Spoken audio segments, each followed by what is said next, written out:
Hey, good evening, Prince Peeps. This is the Purple Ladder, and today this is a video of me explaining why I love Prince and why I'm a Prince friend and why I started the Purple Ladder. I started doing Prince content on YouTube back in 2009. Basically, I was doing it live, with my webcam. And that's when he was alive. I did a lot of album reviews and countdowns, but I don't know, it didn't work out. It was a bit different back then. I didn't understand YouTube at the time, but the platform back then was real good, but I didn't continue it, and that channel is long gone now. So I decided to come back to do a fully dedicated Prince channel. A lot of people have started Prince channels after his death. You got a lot of, great friends out there that are doing the thing, like Prince Friend, The Purple on the Ground, Peace and Love, The Violet Reality, Mr. Ants, World of Prince, Night Child Reviews, Prince Podcast. It's a lot of people out there, man. If I didn't name you, yeah, I know who you are, and a lot of them on other platforms like Facebook and Twitter. Before I get started, I'm just gonna say, I watched a lot of videos. It's a lot of Michael Jackson channels have came up, and that's great. Do your thing. Do your thing. Love for your artist, but don't make it into a comparison. Prince versus Michael. I'm not with that because I like both of the artists. Just because I like another artist more, that don't mean anything, because they made music from their hearts and soul. And hey, that rivalry bore. Hey, later on, I think around even a little bit probably before he died, I don't think Prince was into that. It was more about having fun, but just people around him like to feud that rivalry, especially the people that was probably jealous of both of their talents. Hey, these are great artists. Who the best? Who cares? But Prince is one of the greatest musicians of all time, and Mike is the greatest entertainer of all time. Leave it at that. Stop comparing them, because they are different artists. One is, like I said, an entertainer, and one is a musician. Totally different artists. If he wanted to be compared to Mike, he would have did the same thing. If Mike wanted to be compared to him, Mike would have did the same thing he did.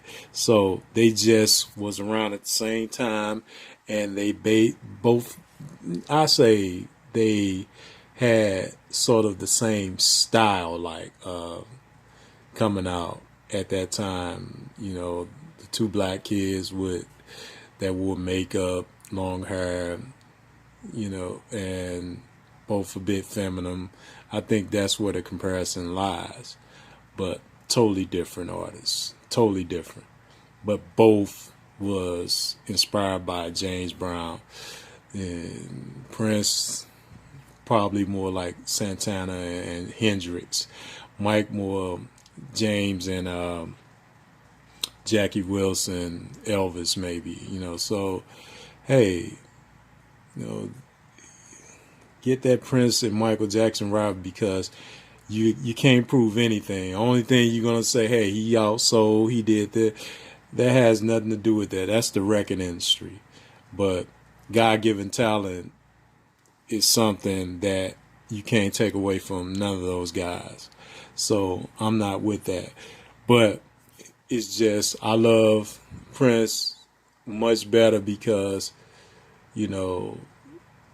he's more singing about the soundtrack of my life and certain beliefs that I believe he believed the same thing. So I'm like, things he like, I like, for as the beliefs and the stands he took. I take the same thing in my life. That's why, I love him as an artist. He's my favorite artist of all time. But to get back to why I started to do this, Prince, never got a chance to talk about him a whole hell of a lot back growing up, because a lot of people just didn't like the guy because of, maybe he talked about sex, or like I said, the stands he took. He talked about religion. They didn't like that. Or religion and God, or he didn't bow down a lot of people. Prince didn't compromise. He was that Gemini. He had that duality. He didn't compromise for people. He just was himself. He didn't kiss any ass. And that's what, I think people hated about him. Well, hey, he was shy, and everybody know that. He just wasn't a gullible type of person, and he always fought for what was right.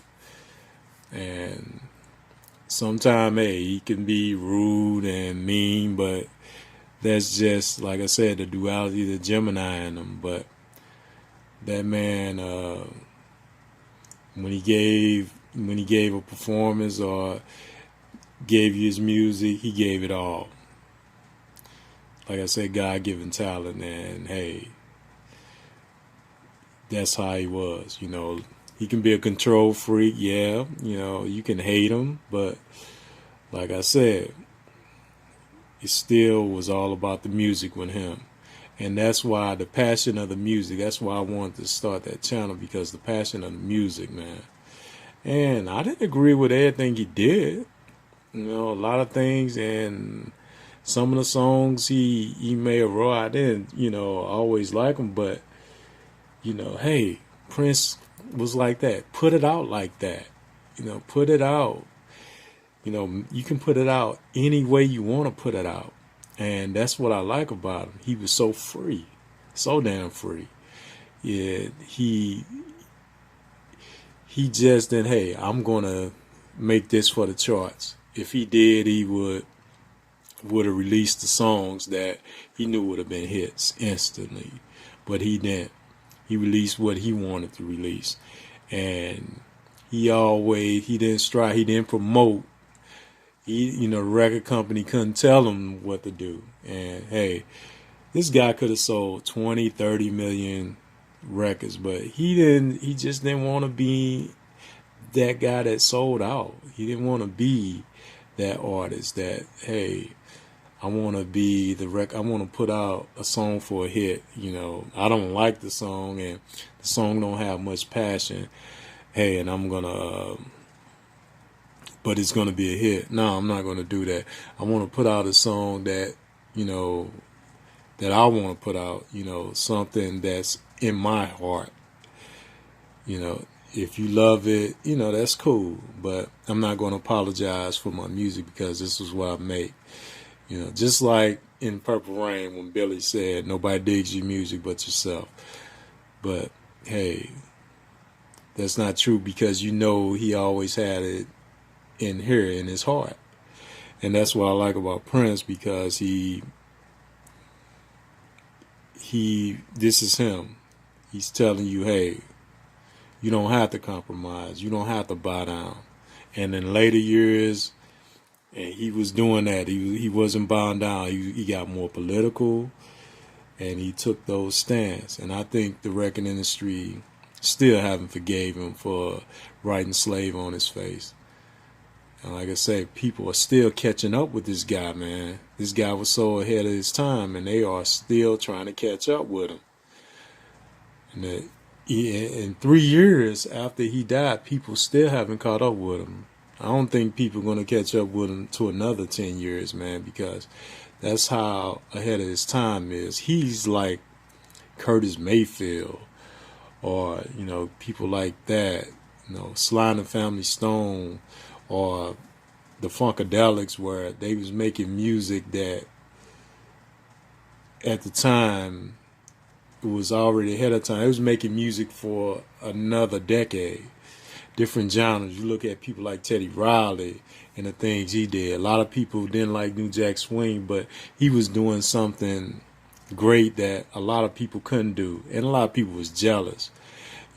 Remember the Time by Michael Jackson. That was a hit because he had my man Teddy Riley produce it, and Michael just put his vocals on it. They made it a super hit because of Michael's talent of singing, but Riley's producing ability.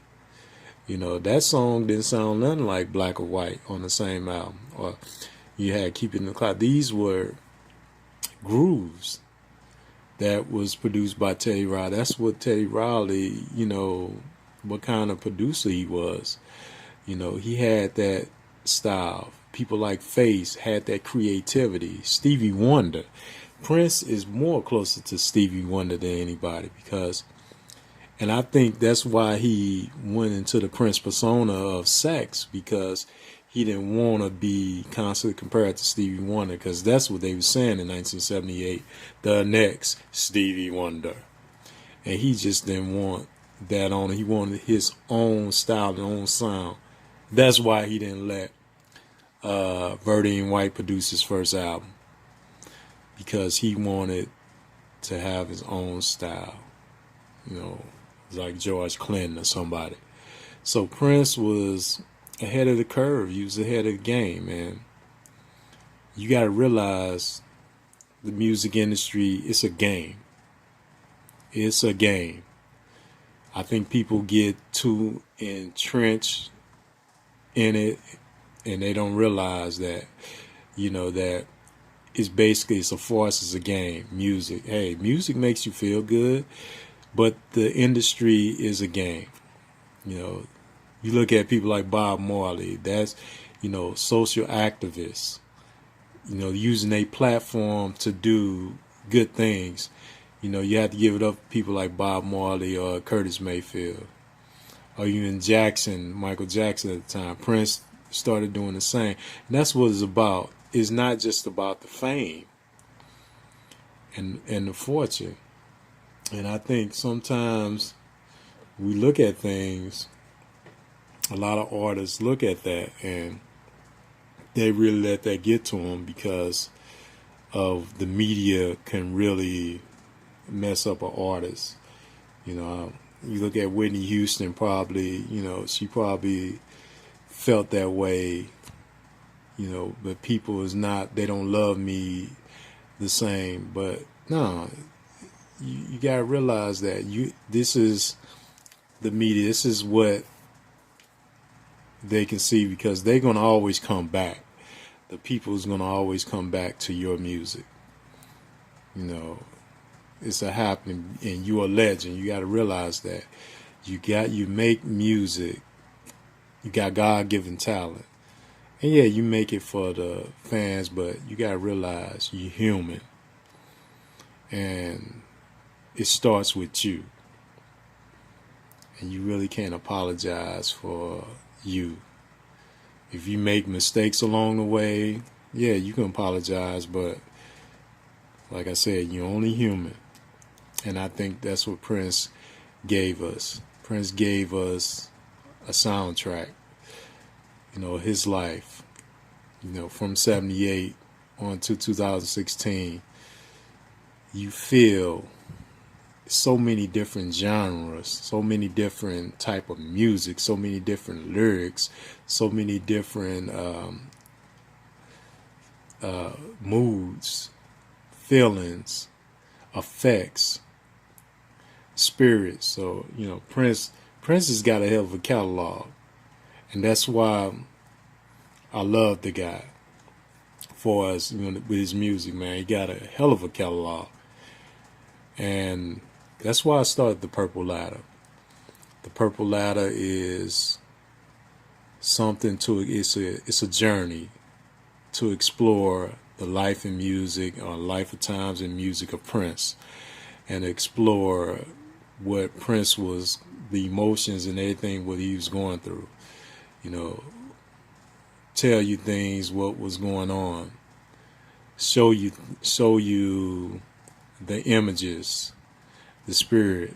As the platform grows, I want to do even more to give you more of Prince and the journey I went through in my life, and tell you more what I know about the man from my perspective. And the Purple Ladder is the perfect platform that I'm going to keep trying to grow this channel and to keep doing what I love to do. And, Prince, hey, if he was alive, you might not approve it, or it's like you said, it's not all about him, but deep inside, I think he'll love it because, this is more of an understanding of him. It's not about the fame or fortune all the time. It's about the songs that he wrote about and the impact and what it meant. Some may be dirty, but a lot of them are spiritual. A lot of them are conscious. A lot of them is about life because it helped me through a lot of hard times. His music helped me through a lot of hard times because, man, he had some deep songs. Songs that I can go to today and still feel a certain thing and express a certain type of feeling, an emotion, a certain energy, and whatever I can evoke, because I'm not going to never evoke nothing evil. I'm going to evoke all good. And it's how you evoke things, because I think Prince was he had a spirituality a lot of people don't understand. I think a lot of the Prince friends and the people that got Prince channels now understand, and they are putting it out there, man. Big ups to them guys that's doing that. And like I said, Prince was on another level, and a lot of people are not going to catch up to him for a while. So I appreciate everybody who's got channels dedicated to the man. I appreciate what some of his family members are doing. Hey, I give him ups, I'm always, because that's his family. And I want to continue doing what I'm doing. Long as I'm alive, I'm going to continue doing what I'm doing. And the Purple Ladder, this is just only the beginning. I'm going to try to keep growing and growing this platform and this channel. Try to get more subscribers and share with you guys what my journey and what I feel about the Prince, or the artist, whatever you want to call the man, or the genius he is. So I want to thank you for listening. I'm going to sign off. Like I always say, like, comment, subscribe, and share. And peace, and may God bless you.